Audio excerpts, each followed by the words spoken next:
The 737 ice and rain protection systems keep critical areas of the airplane clear of ice and rain. The bleed air directly from the engine heats the engine cowls. The bleed air from the pneumatic manifold heats the leading edge slats. The flight deck windows and all probes are electrically heated to prevent ice formation.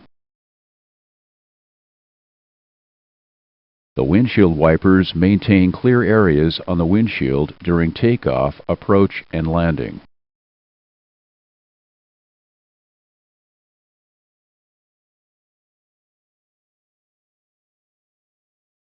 Icing conditions exist in flight when the total air temperature is 10 degrees Celsius or below, and visible moisture is present. Visible moisture is rain, snow, sleet, ice crystals,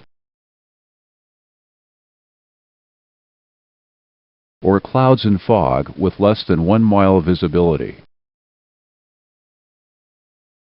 Icing conditions exist on the ground when the outside air temperature is 10 degrees Celsius or below, and you are operating on ramps, taxiways, or runways when there is surface snow, ice, standing water, or slush.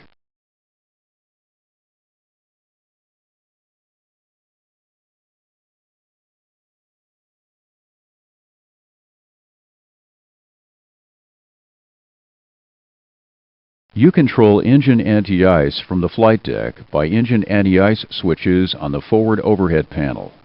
The switches have on and off positions.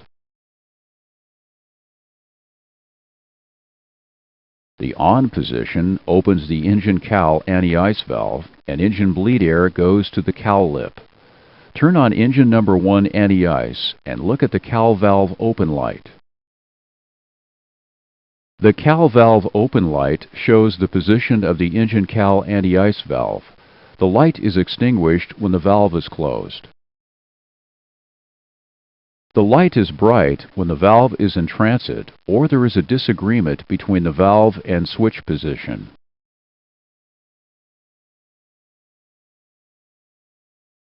The light is dim when the valve is open.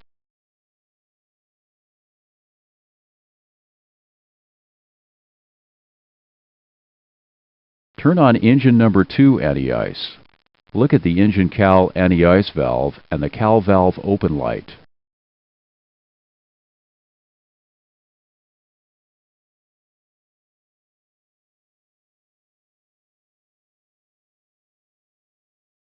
The engine anti-ice must be on during all ground and flight operations when icing conditions exist or are expected.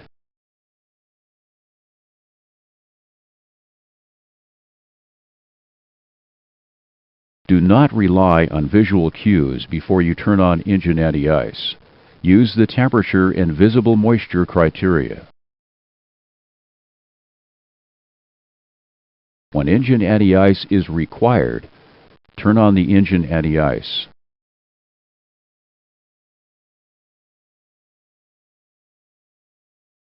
Make sure the cowl valve open lights illuminate bright, then dim. When the cowl anti-ice valve is open, a thermal anti-ice indication is shown on the engine display.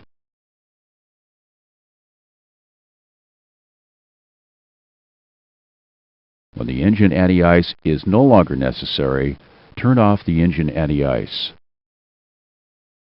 Caution: do not operate engine or wing anti-ice when the total air temperature is above 10 degrees Celsius.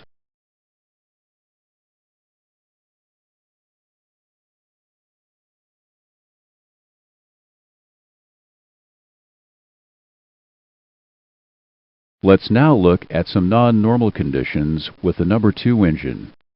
If the cowl valve open light remains illuminated bright when the engine anti-ice is turned on, the valve has remained in the closed position.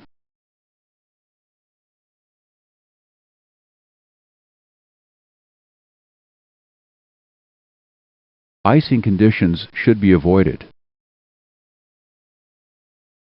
If the cowl valve open light remains illuminated bright when the engine anti-ice is turned off, the valve has remained in the open position. If the total air temperature is above 10 degrees Celsius, limit the N1 thrust on the affected engine to 80% if possible.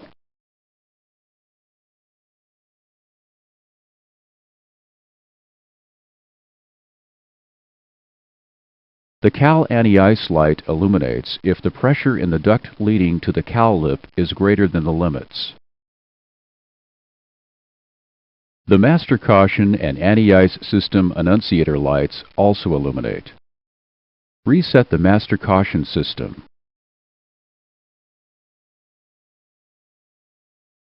If flight conditions permit, reduce the thrust until the light extinguishes.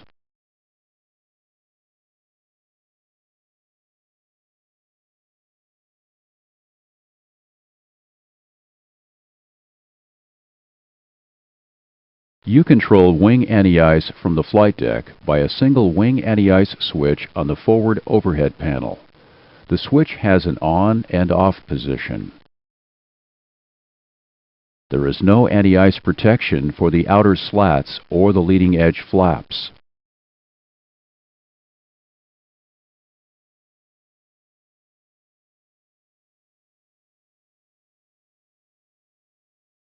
The bleed air from the pneumatic manifold goes to most of the leading edge slats.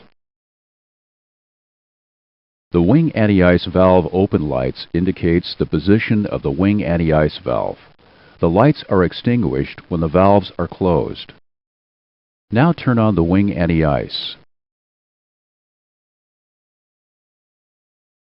The lights are illuminated bright when the valves are in transit or there is a disagreement between the valve and the switch position. The lights are dim when the valves are open.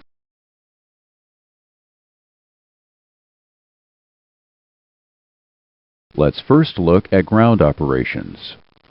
You must use wing anti-ice during all ground operations when icing conditions exist or are expected. Now turn on the wing anti-ice.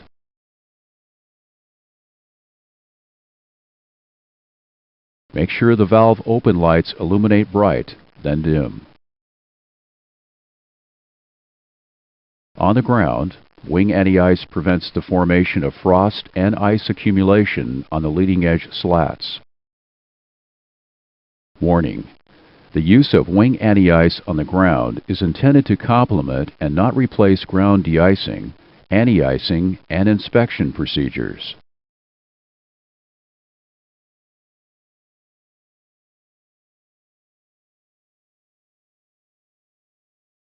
The engine thrust setting and temperature in the wing duct can cause the wing anti-ice valves to open or close. Now advance the thrust levers.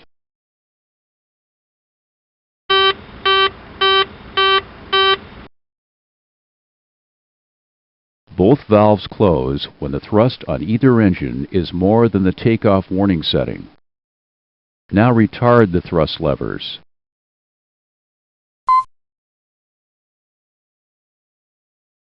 If thrust is reduced, the valves open.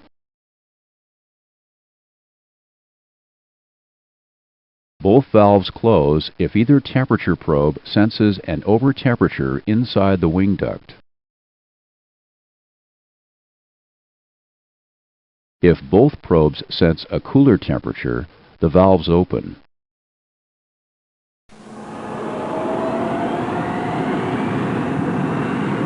The wing anti-ice switch moves to off at liftoff when the air-ground sensor changes to the air mode. In flight, duct temperature and engine thrust setting have no effect on the operation of the wing anti-ice valves.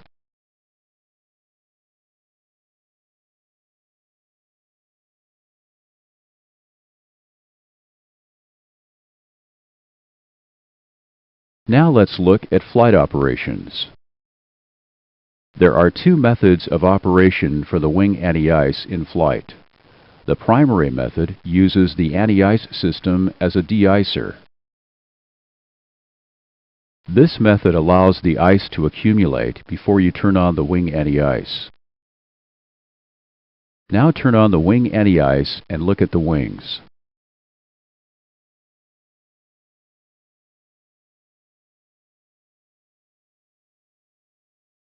This method provides the cleanest airfoil surface and the least runback of ice formation on the wing.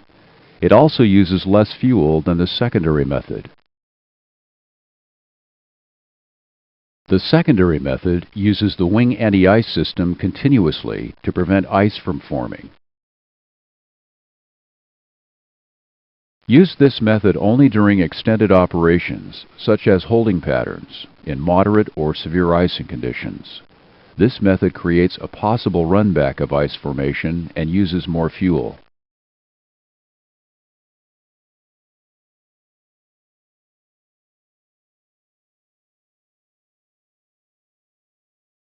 The wing anti-ice system is turned off when it is no longer necessary. Now turn off the wing anti-ice.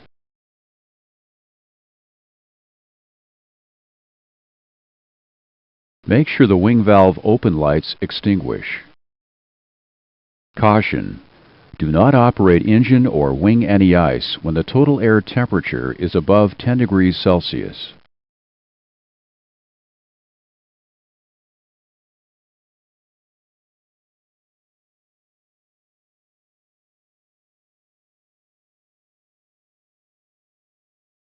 Let's now look at a non-normal condition with the left wing valve. If the left valve open light remains illuminated bright when the wing anti-ice is turned on, the valve has remained in the closed position.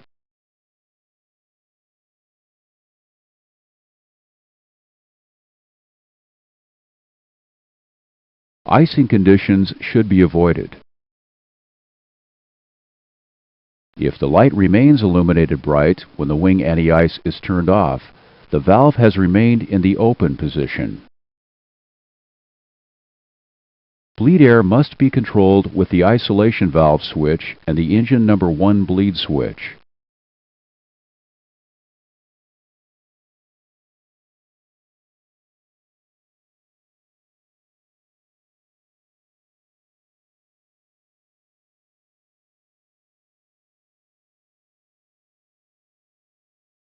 You control window heat from the flight deck by window heat switches on the forward overhead panel. The switches have on and off positions.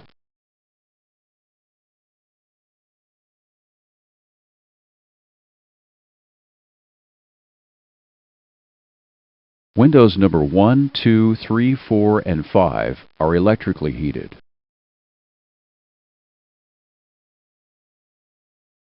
In addition to electric window heat, conditioned air flows across the inside surface of the forward windows for defogging. You pull the windshield air control knobs on the captain and first officer instrument panel to control the flow of air.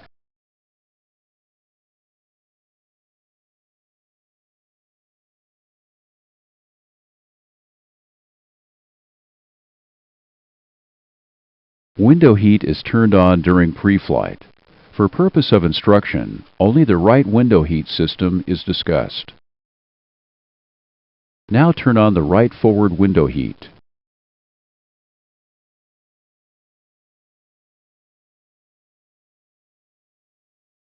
The forward window heat switches control heat to the number 1 forward windows through automatic temperature controllers.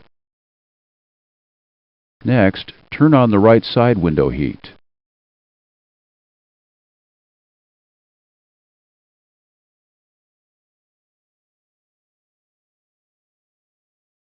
The side window heat switches control heat to the number 2 side windows through automatic temperature controllers. The number 3 windows and the number 4 and 5 eyebrow windows through thermal switches.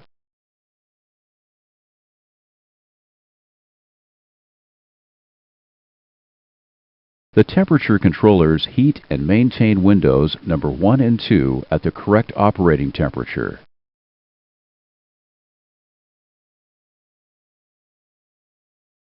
When sensors in windows number 1 and 2 detect a lower temperature, a signal is sent to the controllers.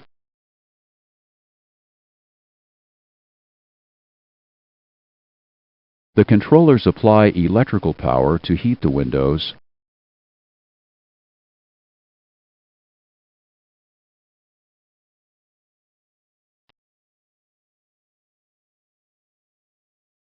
The controllers automatically remove electrical power when the correct temperature is reached.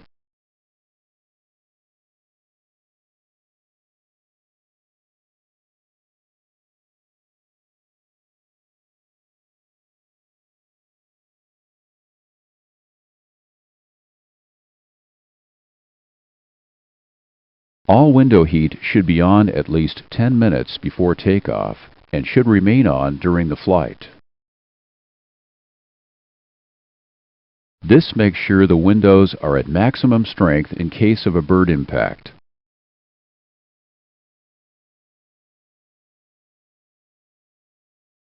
The window heat is turned off during shutdown or when the flight ground time is more than 30 minutes.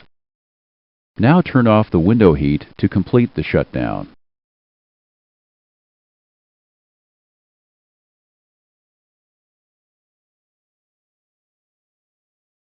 Now let's discuss non-normal conditions. The temperature controllers also monitor windows number 1 and 2 for an overheat condition.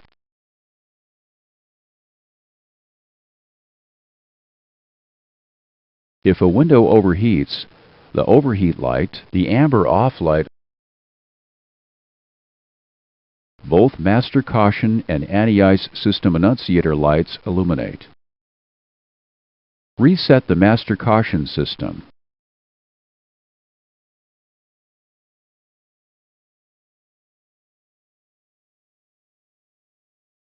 The temperature controller removes electrical power from the overheated window. Now turn off the heat for the affected window.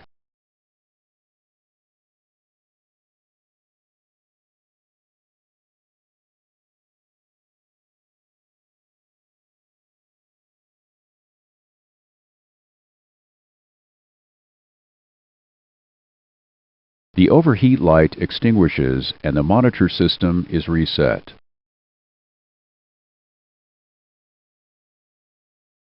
With the window heat system off, the maximum airspeed limit is 250 knots below 10,000 feet altitude.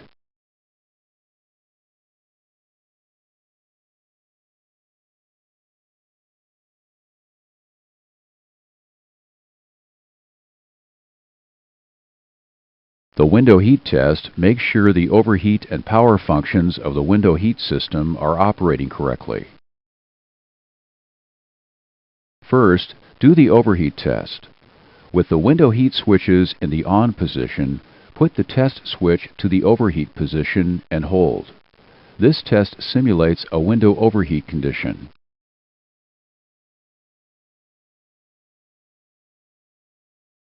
The test is complete when all the window heat overheat lights illuminate. The amber off light illuminates, and the master caution and anti-ice system annunciator lights illuminate. To reset the window heat system, first release the test switch.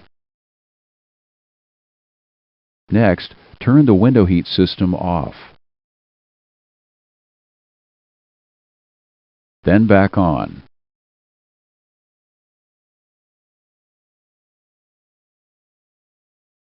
Next, do the power test. This test provides a confidence test for the system. It forces the controller to full power and does not go through the normal temperature control. The window heat switches must be on. Put the test switch to power and hold. The test is complete when all the window heat amber off lights extinguish. If any window heat off light remains illuminated, that window heat system is inoperative. Without window heat, the airplane maximum airspeed limit is 250 knots below 10,000 feet altitude.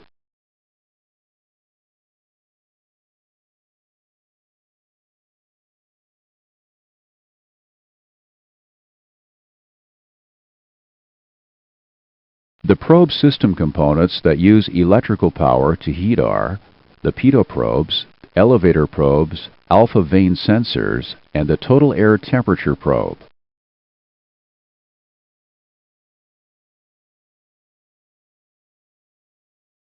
The probe heat controls are on the overhead panel. Switch A controls the left system heaters, and switch B controls the right system heaters.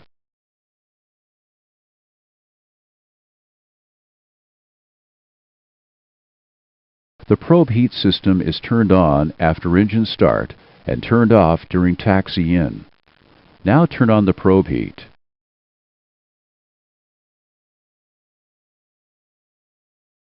Electrical power now heats the left and right probes and sensors.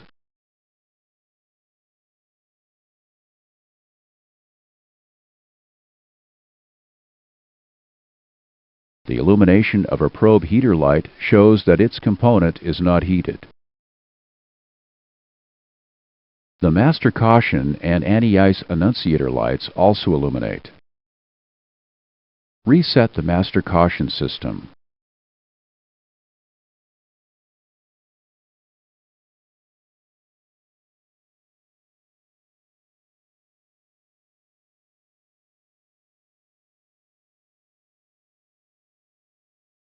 A blocked or frozen probe system may result in incorrect flight instrument information.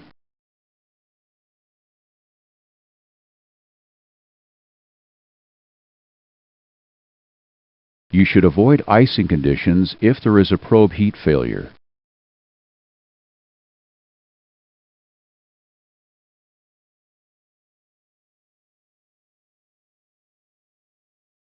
The rain removal system for the number 1 windows consists of wipers and a rain repellent coating on the windows. Wipers are used in rain or snow during taxi, takeoff, approach, and landing. Caution: do not operate the windshield wipers on a dry windshield. Operating the wipers on a dry window can damage the permanent rain repellent coating. The windshield wipers selectors on the forward overhead panel supply speed selection and stow the blades.